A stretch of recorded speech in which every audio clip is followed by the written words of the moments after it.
You can copy it or you can write if you want to write it. I'm copying it and paste it in the this folder, this class.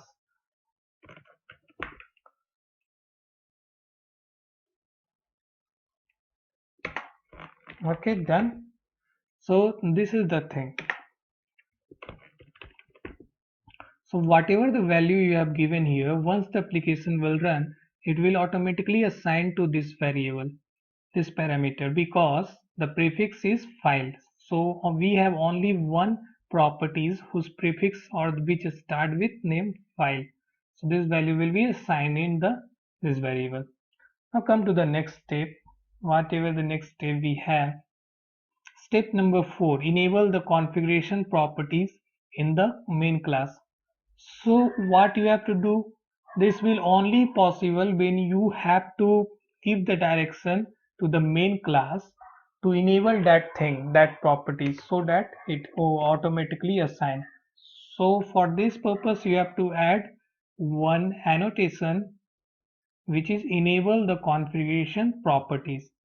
So what you have to do, just below the Spring Boot application annotation, you have to tag with the enable configuration properties.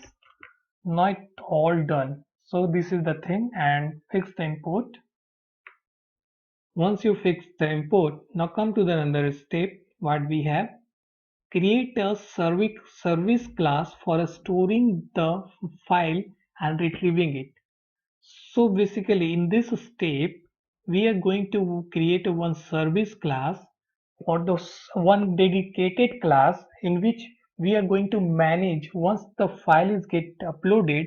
So where it going to be saved and where in which format it going to be saved, like that all the things we are going to do in the service class.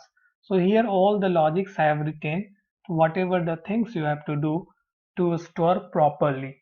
So I will walk you through one by each line of code so you will able to understand. Let me first copy this and paste it here. So first I will create one class for this.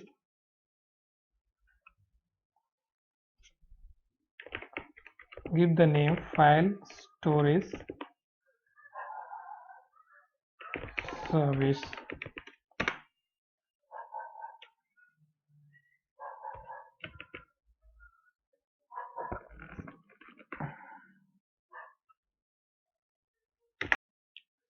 Look at this. This is the class file storage service class. So here first of all I have to tag with the service annotation. Okay, you have to tag with, then I have created a one final variable for the path, which means it will save the location where the file is going to be uploaded. So we already given the name in the application dot properties, this value. Alright, this value is going to be assigned to this variable file storage location. So that's why I have created one private, and it should be final. Final means it's not going to be changed. So it should be the constant value will be a constant throughout the project.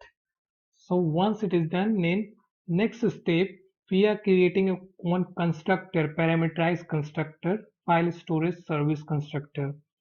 Here I'm passing the file storage POSO. See here this POSO class, this object I'm passing here, and in this case what I am doing, I'm calling one method get upload dir, okay, upload directory.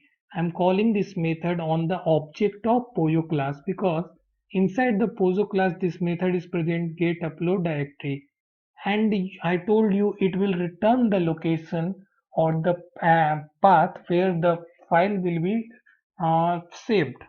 Okay, so see how it works when you run the application.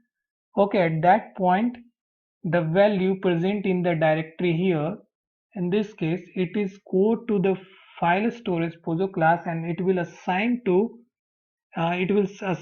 here upload directory variable. Okay, it will assign, then if you go to the then it will go to the service class.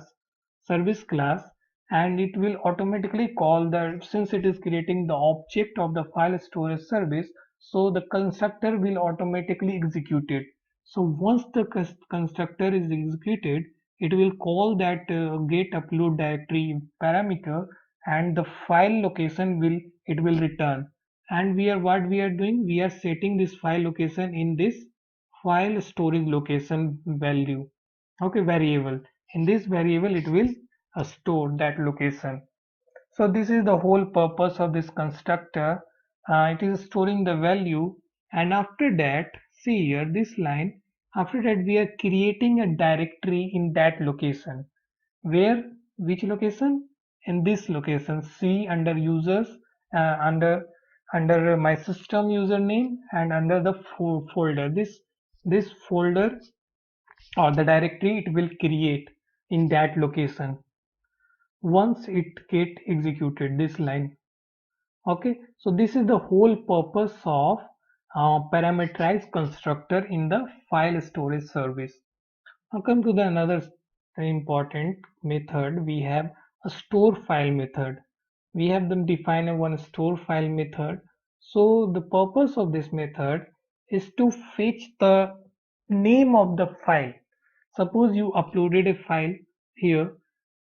From here you uploaded a file. This is the name of my file. Okay, but the whole path is different. We are uploading a file whose name is like 44, see here, 444.png. So this is the name. So this thing, this thing, this thing create a clean path method. It will return the particular file name it will return, and it will store in the file name. Okay, it will not return the whole path, but it will return only the name of the file, like uh, corejava.png or .pdf, that particular file name. So once it is done, then it is checking whether the file name having some invalid characters or not. If it is containing some invalid characters, then it will throw one exception, file storage exception, and it will give the message file contains the invalid file path sequence. Okay, once this thing is done, then it is target location is same, that path you mention in the application dot properties, that target location, it will assign the value in the target location. Now similarly it will copy that thing, and it will save it, and it will return the file name. This method will return the file name once it is get called. So that is the whole purpose of a store file method. So basically it is returning the name of the file. Now come to the another method we have in this service class. We have load file as resources. Okay, we are uploading the file in .png or .pdf, but it will once it is uploaded, it will convert into the resources format, and it will return back. Okay, so we will use these two methods, load file access. These methods we are going to use in the controller class when we define the controller class. So that is the whole thing in the service class. Now jump to the article.